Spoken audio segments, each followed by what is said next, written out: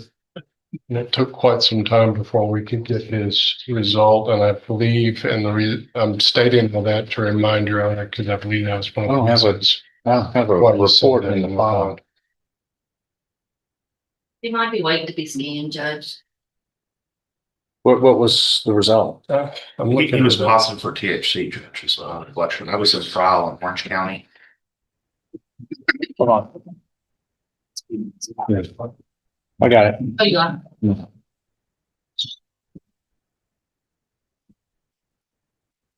Nice work coming to court. Investigated. That's good. It's well in my office. Had a stern discussion with him, in the wake of this, outlaw in terms and conditions, making sure that he's a copy of the court's current terms and conditions, which detail and specify so THC related products that he signed. So I believe those were that those bond conditions were put in place in I think October of last year, if my recollection is right, but that are much more specific than they used to be. But nonetheless, we're asking the court to set some bond amount, and again, whether it's compliance with a drug patch or some other terms and conditions that will ensure his compliance. I think Mr. Harvey's assured me that he will follow the terms and conditions going forward. Judge, I've attended you a copy of the motion to revoke probation that's pending in its misdemeanor court. And the reason why I did that is because he was on probation at the time in which these offenses were alleged. And to me, it shows not only a pattern of not following rules, but definitely goes back to, unfortunately, Mr. Gertz wasn't here to see how his client acted You seen this? today. He's representing, Yes. Mr. Gertz represents him on this. Well, So the state stands by the court's ruling and believes that a no bond is what's appropriate in this matter. anything else? No, Judge, like I said, that motion to vote is probation is still pending. And the outcome of this case is going to dictate what happens with that motion. So,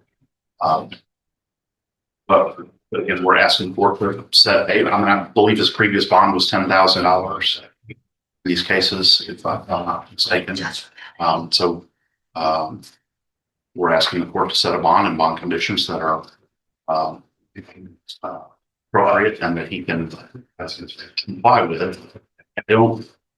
I hate to be, I'm not say this, I'm sure there's an answer that I just don't know the answer to. But I know there are in chapter 17, there are specific offenses for which the court can set no bond for violations of protective orders and bond conditions. I'm not under the impression, or at least I can't find a section that says the court can set no bond for a regular offense that's not delineated by the code. But I may be completely wrong about that. And if I am wrong about it, I'd love to know where that is. So I think he's entitled to a bond under these circumstances, but it's not going to be an easy one. I would think. You've got the on probation for not 6 months, and he's out for, by the way, unlawfully carrying a weapon, and so he's charged with two serious offenses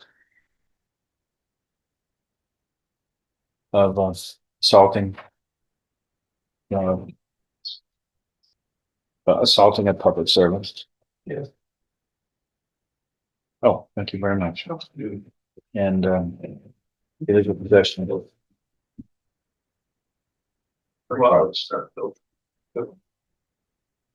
Did the state have any particular amount?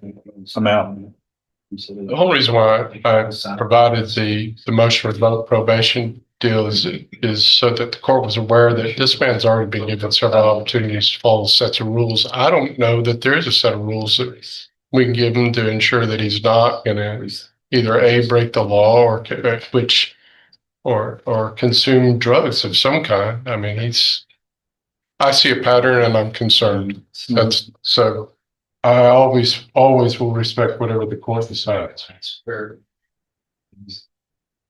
All right. Anything else? No, Judge. Okay. Here's what we're gonna do. In third degree felony, I'm gonna set a bond of $50,000. Plus the condition of that's what I'm gonna set in that one. We're gonna have conditions on each of these bonds. $25,000 on the second bond, the second case, state jail felonies.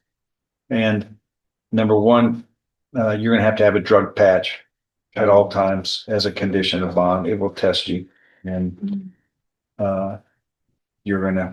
you fail that test and you're gonna run out of bond opportunities. And also on this one, the obstruction or retaliation, I want to know where you are all the time. So you're gonna have a GPS device on you, so I know where you are. You're gonna have terms and conditions of probation, which You mean bond, Judge? bond, because they're gonna be similar to terms. I was thinking about terms of probation. You're not gonna just be able to amble about town. I want you at home, except work. You're working somewhere, Yes, sir. except work or school. Or you going to school somewhere? No, sir. Or medical needs, In my office too, please, Judge. and to and from the lawyer's office. And if you have to leave the house to go to and from the lawyer, it's the most direct route possible, and the GPS will show it, and we'll keep an eye on it. You have to know the most direct route and use it. And if it's medical, same way, to and from the most direct route. And work, same way, to and from. Yes. You've lost a lot of privileges because of the circumstances of these two offenses, plus you commit a crime while you're on probation for another offense. And that kind of punish you've punished yourself. Yeah, I'm certain